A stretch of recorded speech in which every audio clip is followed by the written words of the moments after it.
8 minutes past 9 on a Thursday in October. The front lobby of Halloran Tower on Meeting Street, Charleston. Vivienne Ashford stepped out of the black car. Behind her came 6 people from the State Pension Fund and the Charleston Economic Council, and a reporter with a camera. She saw the man near the revolving door. Blue flannel, leather satchel, a long drawing tube on his shoulder. She glanced at the tube and the dusty work boots and spoke without raising her voice. "The help uses the back door." She pointed to the corner of the building. The man nodded once and walked the way she had pointed. The reporter lowered his camera, 1 beat behind. 2 hours earlier, across the Cooper River, the kitchen of a narrow house in Mount Pleasant smelled like batter and coffee. Bennett Caldwell stood at the stove in a gray t-shirt with the blue flannel folded over a chair behind him. He turned a pancake with a wooden spatula. The morning sun came through the window over the sink and laid a square of warm light across the kitchen table. His daughter Caroline sat at the table in small wire-rimmed glasses, building a Lego tower 1 block at a time. She was 8 years old, and she built the way her mother used to read recipes, slow, careful, with her tongue tucked into the corner of her mouth. "Dad," she said, without looking up, "how many columns does a building this tall need on the bottom before it falls down?" Bennett looked over his shoulder and counted the blocks on her top tier. "Depends what you put on top, Care.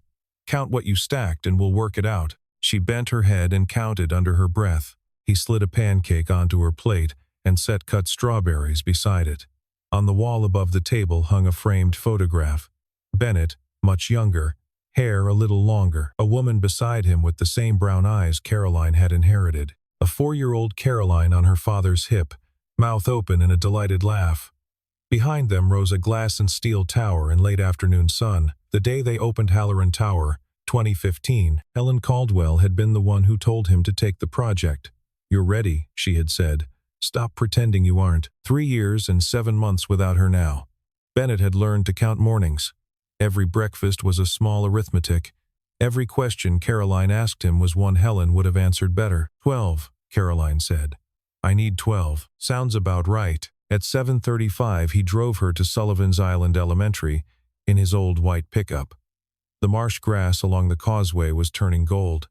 Caroline talked the whole way about a class trip the following week. "We're going to a building downtown. The tall one with the fish in the lobby." Bennett kept his eyes on the road. "That'll be fun. You know that building, Dad?" A small pause. "I've heard of it." He pulled up at the school gate, adjusted her backpack strap, and reminded her to eat her sandwich. She hugged him hard and ran inside. At 8:15 he opened the front door of Caldwell Print and Plot on Coleman Boulevard. The shop was small and clean, 1 big plotter against the back wall, racks of cardboard tubes, the dry, papery smell of fresh blueprints. Marcus, his one full-time employee, was sealing a delivery tube with tape. "Hey, boss, the Halloran order's done. They called this morning, wanted it rushed. Signing event at 10. Mr. Holcomb himself asked us to walk it straight up to floor 12, not through receiving." Bennett went still at the word Halloran. He had not set foot in that building since 2019. "I'll take it. You don't have to. I can run it before class. I've got something out that way." Marcus shrugged and slid the tube across the counter. Bennett slung his satchel over his shoulder, walked out, and pointed the truck toward the Ravenel Bridge. At the same hour, 28 floors above Meeting Street, Vivienne Ashford stood at the long mirror in her office and checked the line of her jacket for the 3rd time. Camel-colored wool, hair in a low knot, no jewelry except the thin Cartier watch on her wrist. She had laid the outfit out the night before, the way she had been doing every night for 5 months. Her assistant, Devon, knocked once. "Miss Ashford." "Mr. Halloran arrived on 32 at 7:45. He's asked not to be disturbed until 10. She turned from the mirror. "When was his last visit to this tower?" 5 months ago. "The day you started." She nodded. She did not need Devon to say the rest. Theodore Halloran did not appear at branch offices for the view. He was watching her. For a half-second she thought of the final interview. 6 months ago, the long oak table on the 32nd floor in Atlanta, one of the directors had leaned forward and asked her what she believed the greatest weakness of a young CEO was. She had answered without hesitating. "Perceived authority. People see your age before they see your work." The director had not smiled. He had only written something down. Garrett Holcomb was in her doorway now. 49, silver at the temples, tablet in hand. 3 things before the delegation arrives. The pension fund team moved their arrival up to 9. James Riley from the Post and Courier confirmed, and we've got a couple of technical deliveries this morning, drawings for the signing display. I told the print shop to come straight up to 12. Vivienne frowned slightly. Straight up? Why not through receiving? It's a rush. I thought you'd want it in front of the delegation on time. She nodded and let it go. She did not ask which print shop. She had no reason to. She lifted her coat from the back of the chair and remembered, for no reason, the conversation Garrett had walked her through her first week in this office. He had crossed one leg over the other and said gently, "The lobby is the face. A delegation never sees work clothes near the revolving door. I've held that line for 8 years. If you want the board to trust you, hold it harder than I do." She had taken every piece of advice he had ever offered. At 8:55, she rode the executive elevator down to the ground floor. The delegation's black cars were already turning the corner at the end of the block. She stepped out through the revolving door into the bright October light and lifted her chin to meet them. 32 floors above her, Theodore Halloran stood at the window of his private office with a coffee cup in his hand. He watched the delegation step out of their cars. He watched Vivienne walk forward to greet them, and then his eye caught movement across the street. An old white pickup at the curb. A man stepping down from the driver's side in a blue flannel and work boots, sliding a long drawing tube out of the cab and onto his shoulder. Theodore Halloran set his coffee cup down on the sill, very carefully, and did not look away. 9:08. The help uses the back door. Bennett nodded once and walked the way she had pointed. He did not look back at her.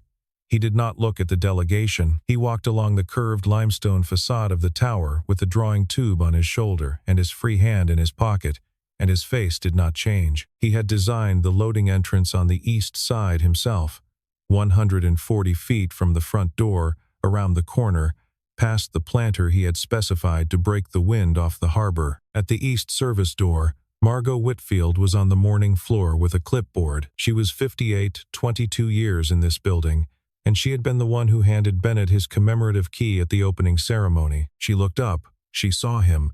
The clipboard tilted in her hand. "Mr. Caldwell." The radio on her belt crackled. Garrett Holcomb's voice.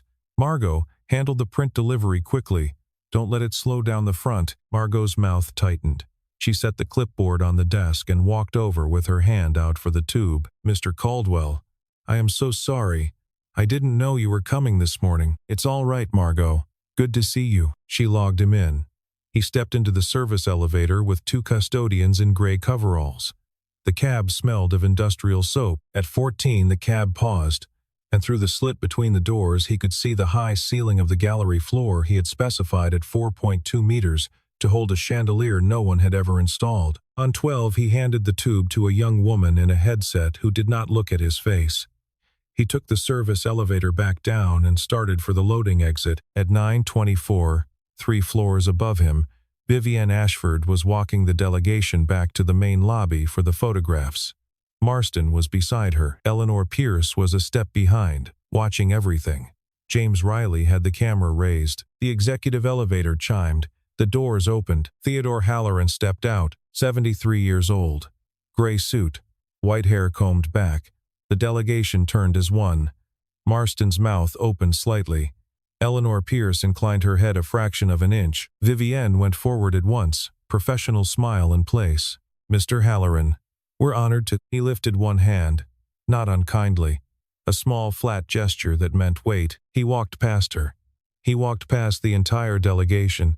He walked across the marble floor of the lobby toward the east corridor, and Bennett Caldwell came out of it at the same moment with his satchel on his shoulder. Theodore Halloran stopped in front of him and put out his hand. "Bennett, forgive me for letting you walk into your own building through the back." The lobby went silent.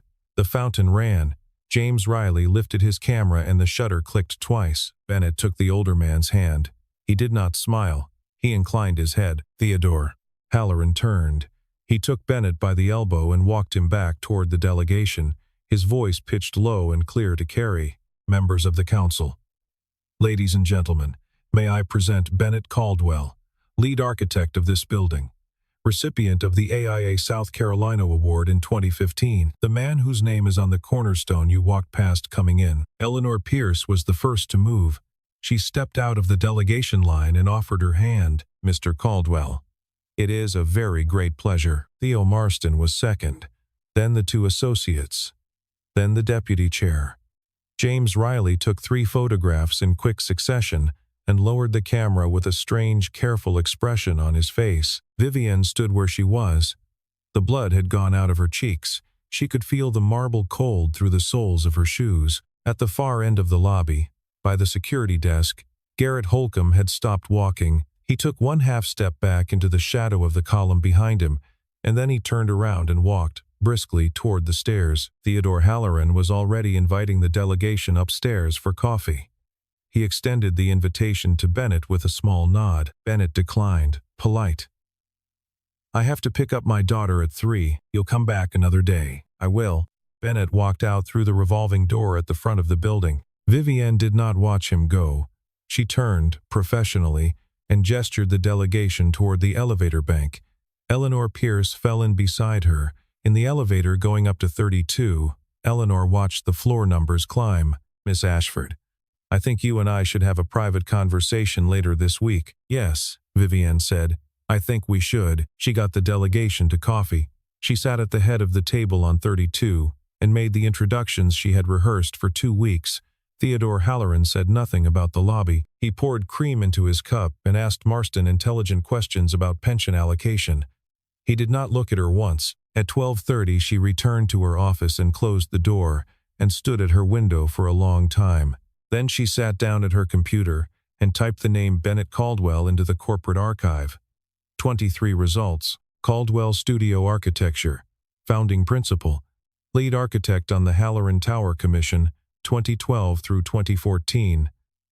AIA South Carolina Award, 2015. A photograph of a man in a black jacket at a podium. A younger woman beside him in a green dress. A small girl in the woman's arms. The obituary came up at the bottom of the page. Helen Margaret Caldwell, survived by her husband Bennett and her daughter Caroline. March 2022. The studio had closed 3 months later. Vivienne sat very still. At 2 she drove herself across the Ravenel Bridge to Mount Pleasant. She found Caldwell print and plot on Coleman Boulevard. The door was locked.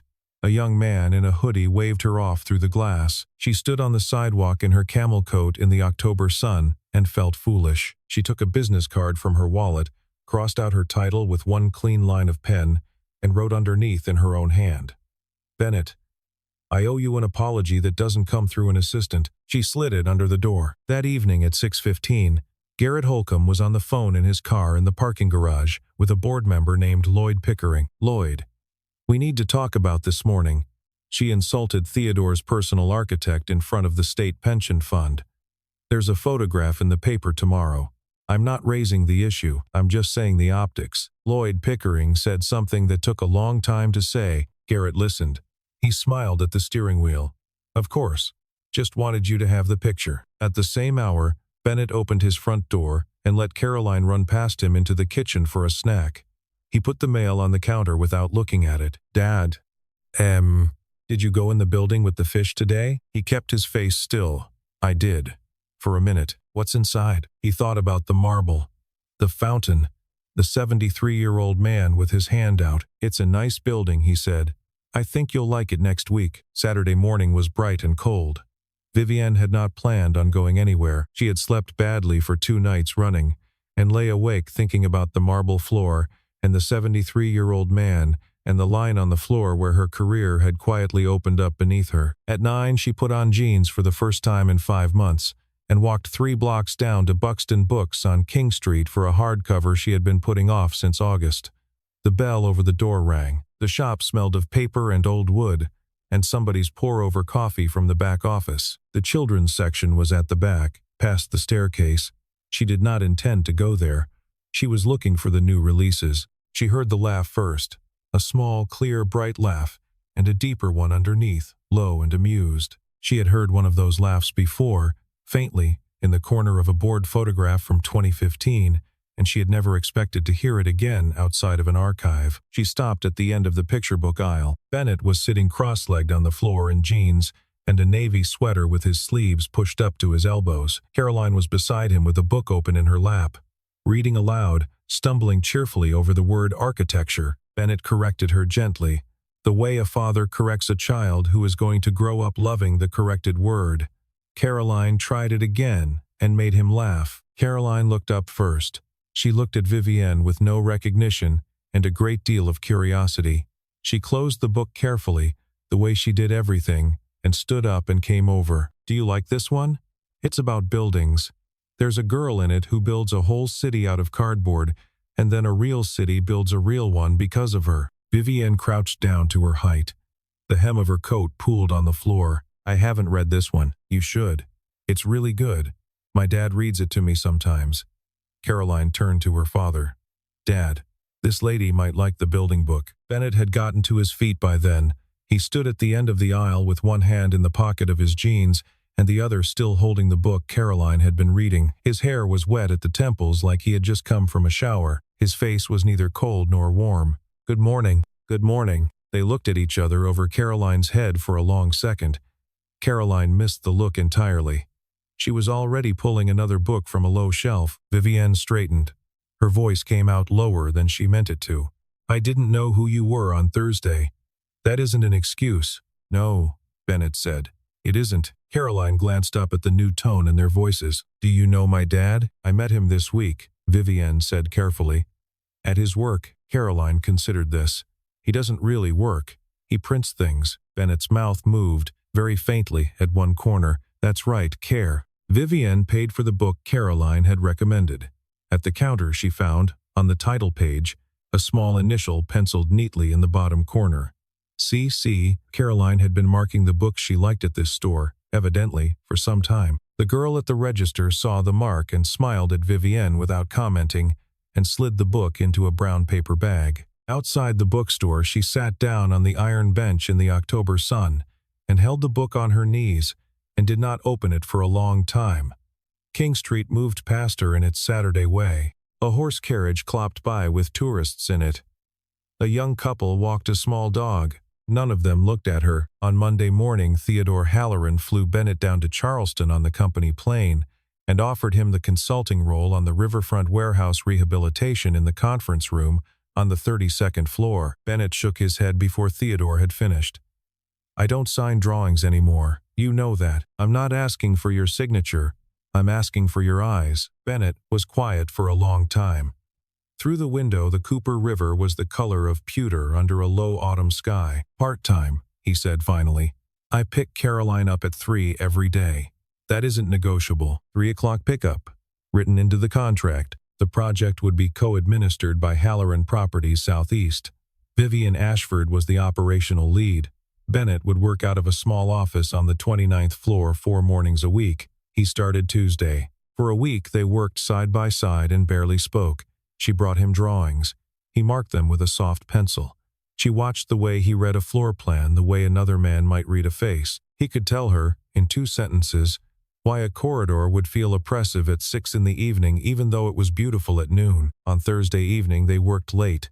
At 9 she ordered Chinese food up to the small conference room and put 2 cardboard containers on the table between them. The floor had gone quiet 2 hours earlier. Only the cleaning crew moved at the far end of the corridor, the soft hum of a vacuum somewhere on the other side of the building. She asked, quietly, about Helen. He set his chopsticks down. He took a moment before he answered. "She was sick for 10 months. I wasn't with her as much as I should have been.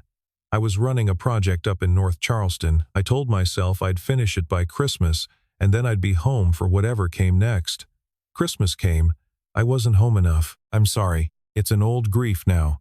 It has its place." She did not press. She picked at her food and watched him for a moment without meaning to. The desk lamp behind him caught the gray at his temples. She told him after a long silence about her mother, a hotel manager in Savannah, a guest who had once handed her mother a tip and told her to clean room 412 more carefully next time. "My mother kept the tip. She said money was money. I was 13. I watched her smile at that man and put the bill in her apron, and I swore I would never be the person standing on the other side of that exchange." Vivienne looked at her hands. "And on Thursday morning I was." Bennett looked at her across the table for a long moment. "Sometimes we are so afraid of becoming the thing we hate that we become it." She did not answer. She picked up her chopsticks and looked down at the table. Down the hallway, Garrett Holcomb was passing the conference room with a folder in his hand. He stopped. He looked through the narrow vertical window beside the door. He took out his phone and held it up to the glass. The flash did not fire. The shutter made no sound. He walked on. Margot Whitfield, coming out of the supply room across the corridor with a stack of fresh letterhead, saw him at the window. She saw him lift the phone.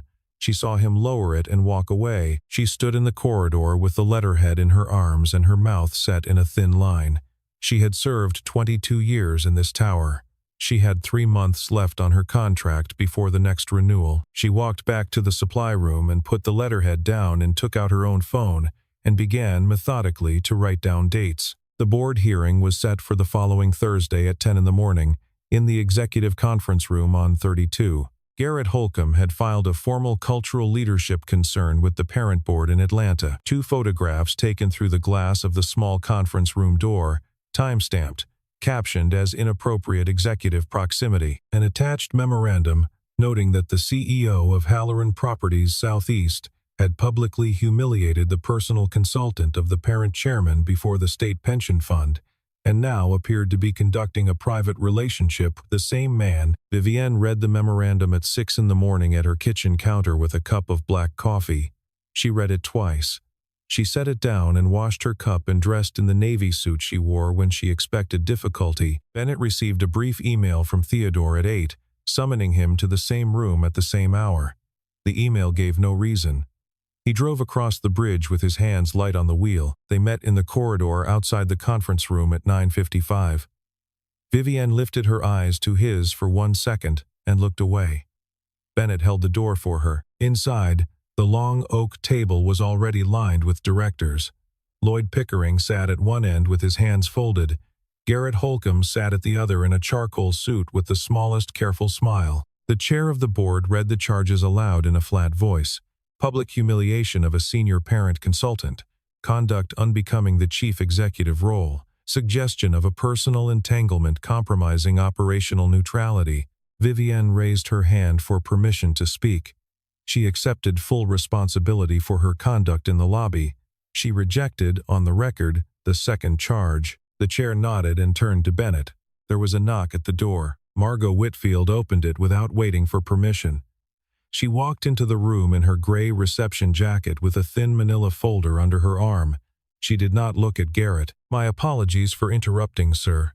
There is a matter the board needs before the testimony goes any further." She laid the folder on the table. "On Thursday morning, the 2nd of October at 8:51, Mr. Holcomb instructed me by radio to direct Mr. Caldwell to the east loading entrance, knowing that Mr. Caldwell was the architect of this building. I have the radio log. On Thursday evening the 9th at 9:18, Mr. Holcomb photographed Miss Ashford and Mr. Caldwell through the conference room door without their knowledge. I witnessed it. On Friday morning the 10th, Mr. Holcomb emailed a freelance reporter named Caleb Vance, offering exclusive details on a developing scandal at this company. The forwarded email is in the folder. On Sunday the 12th, Mr. Holcomb placed 3 calls to Director Pickering's private line, totaling 37 minutes. She paused. "I have kept silent because my contract is up for renewal in 3 months and Mr. Holcomb is the officer who signs it. I have worked in the building Mr. Caldwell designed for 22 years. I am not going to watch it be used to bring down another good person." Garrett Holcomb stood up. "This is absurd. This woman is a receptionist." The door at the back of the room opened. Theodore Halloran walked in. He did not speak immediately. He walked to the head of the table and stood behind the chairman's chair and looked down the length of the table at Garrett. "Sit down, Garrett." Garrett sat. Theodore turned to the board. "I have been quietly auditing Mr. Holcomb's communications for 14 months. Miss Whitfield's evidence corroborates what my office already has. Mr. Holcomb is suspended without pay effective immediately, pending criminal referral for tortious interference." He turned to Vivienne. His face did not soften. "Miss Ashford, I appointed you because I believed you came from a place you would not forget. You forgot. I trust the last 2 weeks have reminded you why I chose you." Vivienne held his gaze. Her voice was steady. "I won't forget again." "See that you don't." He looked at Bennett. The corner of his mouth moved. "My apologies, Bennett. For the second time, accepted Theodore. For the second time, the board adjourned.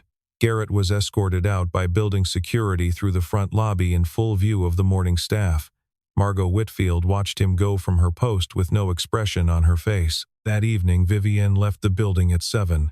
She walked through the front lobby for the first time in 5 months, at the pace of a person no longer in a hurry.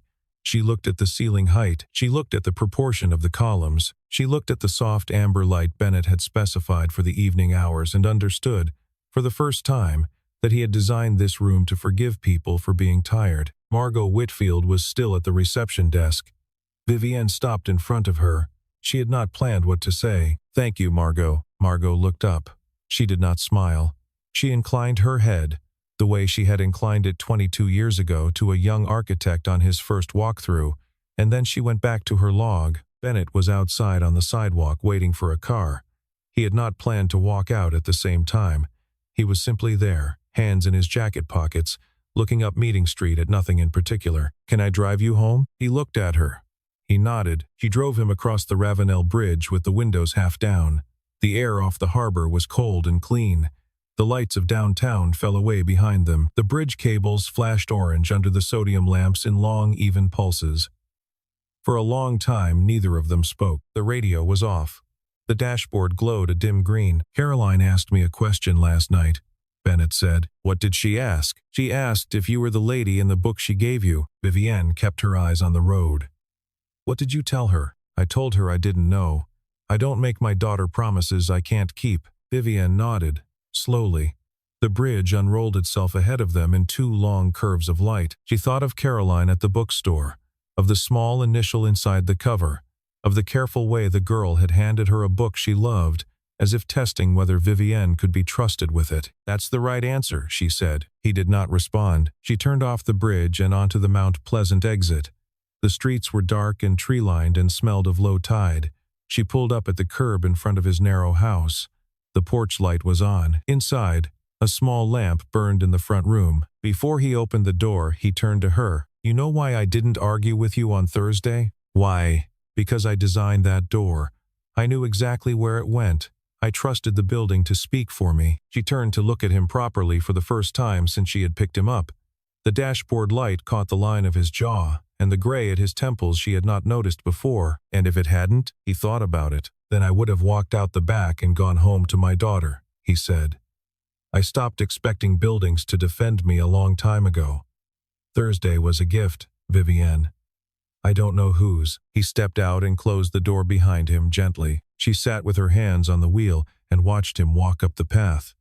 The front door opened. A small head in pajamas appeared at his hip.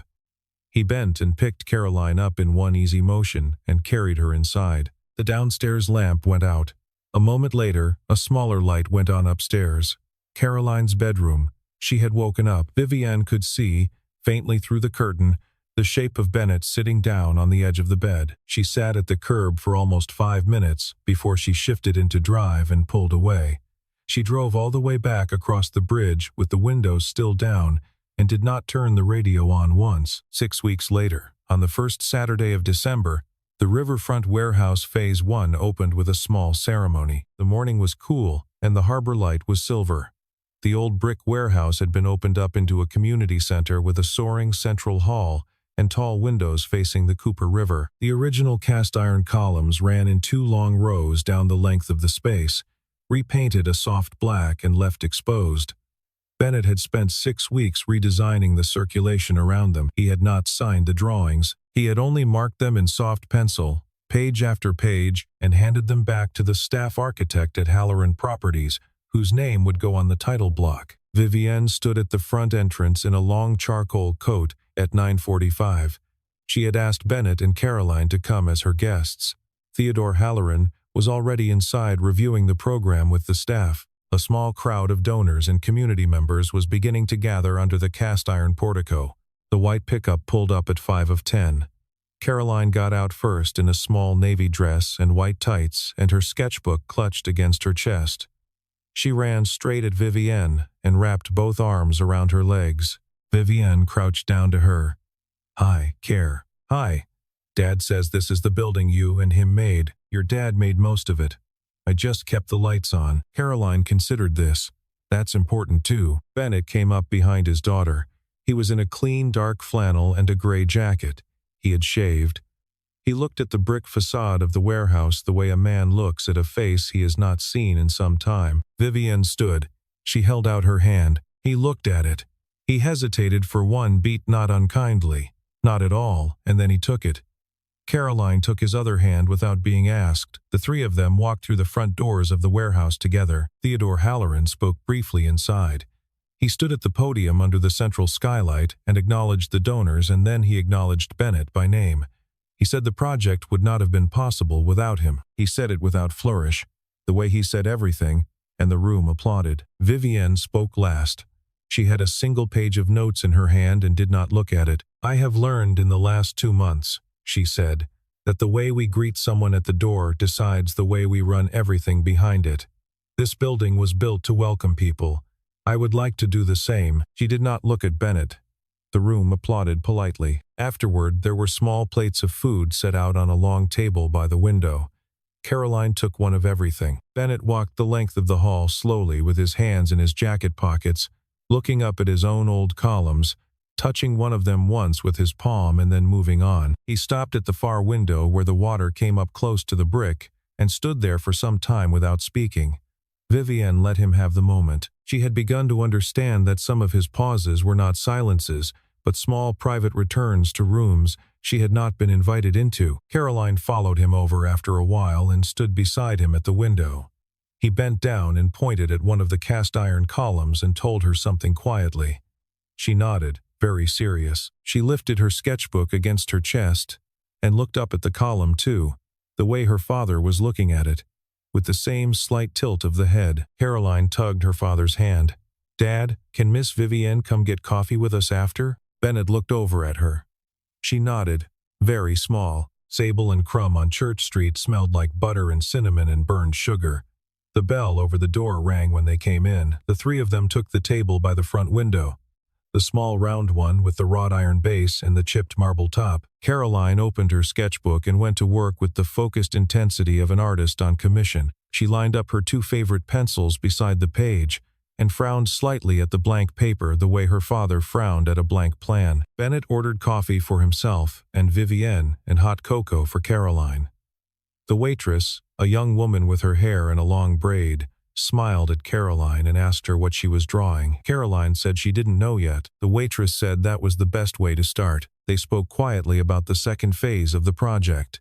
Bennett would consult again, on the same terms. Part-time. 3 o'clock pickup. Vivienne would administer from the Halloran side. The conversation was practical. Neither of them was practical about anything else in their lives at that moment, and they both knew it. And the practical talk was a small kindness they were extending to one another. There was a long quiet between them. Caroline drew. The window framed a stretch of Church Street in late autumn light. A man walked past with a dog. A woman in a red coat looked in at the pastries and kept walking. "What are you drawing, Care?" Bennett asked. She held up one finger. Almost done. She finished her line, turned the sketchbook around, and slid it across the table to her father. Then she turned it 90 degrees so Vivienne could see. 3 figures in front of a long, low building beside a river. A man in flannel, a small girl in a dress, a woman with brown hair holding the small girl's hand, 2 birds in the sky, a tree. Vivienne looked at the drawing. She did not say anything for a long moment. Bennett looked at it. He looked at his daughter, who was already turning the page and drawing a small cat in the corner of the next sheet, and not paying attention to either of them. He spoke, low, just for Vivienne. "You don't have to walk through any more doors. You're already here." Vivienne put her hand down on the table between the 2 cups of coffee. She did it slowly, palm down, the way a person sets something fragile. Bennett laid his hand over hers. Not all the way. Just at the knuckles, lightly, as if asking a question. She did not move her hand. Caroline drew her cat. She gave it whiskers and a long curling tail and a tiny crown, and she did not look up. The window held the 3 of them in soft amber light, and behind them the bakery rolled its quiet Saturday morning forward, and outside Charleston was bright and clear and cold. Neither of them had been looking. But somewhere between a back door and a front door, Both of them had stopped pretending they didn't want to be found.